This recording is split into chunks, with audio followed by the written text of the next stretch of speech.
আসসালামু আলাইকুম বন্ধুরা, আপনারা কেমন আছেন? আশা করি সবাই ভালো আছেন, আমিও ভালো আছি। দেখেন আপনাদের ভাইয়া বড় একটা তালের আনছে, তালের শ্বাস। আপনারা কে কে তালের শ্বাস খেতে ভালোবাসেন কমেন্টে জানাবেন। আর আনছে ঠিকই, কিন্তু কি দিয়া কাইটা খাইব সেইটাই নাই। এখন দাও একটা আসছিল, সেটা দাঁড় করে নিয়ে আসছে, এখন কাটতেছে আপনার ভাইয়া। দেখেন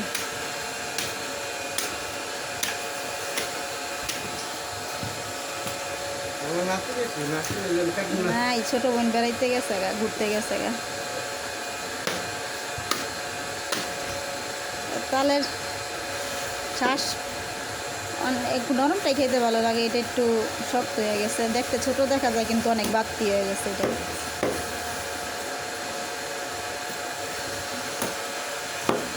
একেবারে কাটার মধ্যে এক্সপার্ট হয়ে গেছে গা।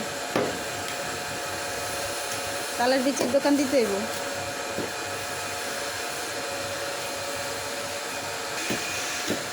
দেখেন আমি একটা ছিলা নিছি,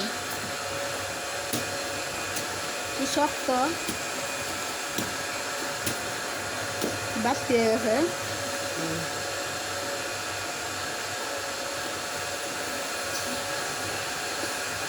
এটা শুকো হয়ে গেছে, শুকায় গেছে।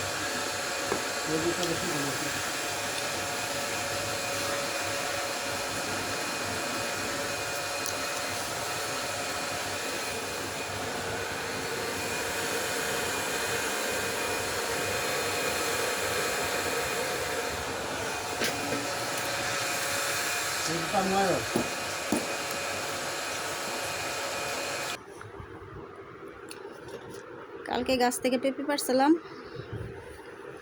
সে পেঁপে এখন কাইটা সবাইরে দিব। ওইখানে আপনার ভাই তালের বিচি কাটতেছে, মানে তালের শ্বাস।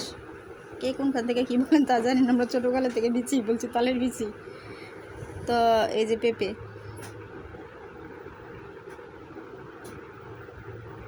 এখন কাটবো, কাইটা আপনার ভাইয়ারে দেবো। আর কিছু আলু নিছি, একটু তরকারি রান্না করবো রাত্রের জন্য। তো আপনারা আমাদের সাথেই থাকেন।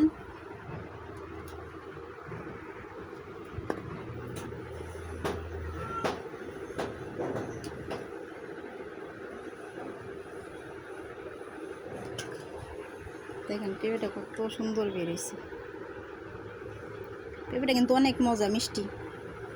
আগে মিষ্টি হতো না গাছে, কিন্তু এখন পেঁপেটা অনেক মিষ্টি হয়, খাইতে অনেক মজা লাগে।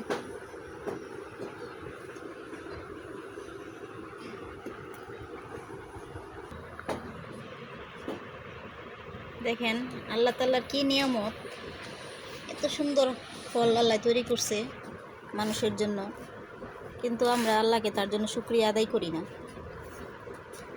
তো আল্লাহর কাছে শুকরিয়া যে এত সুন্দর গাছে ফল দেওয়ার জন্য। সুন্দর হয়েছে কি। তো আপনারা দেখবেন আমার ভিডিওটা, সবাই দেখা লাইক করবেন, কমেন্ট করবেন, শেয়ার করবেন, সাপোর্ট করবেন। তো আপনারা আমার পাশেই থাকেন।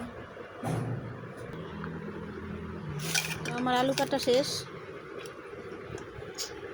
আপনাদের ভাই আসছে, এইসব পেঁপে খাইতেছে।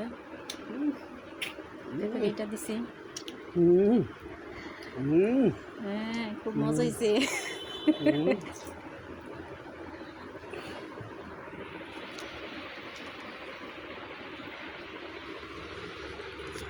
তরকারিটা রান্না করতে যাবো এখন।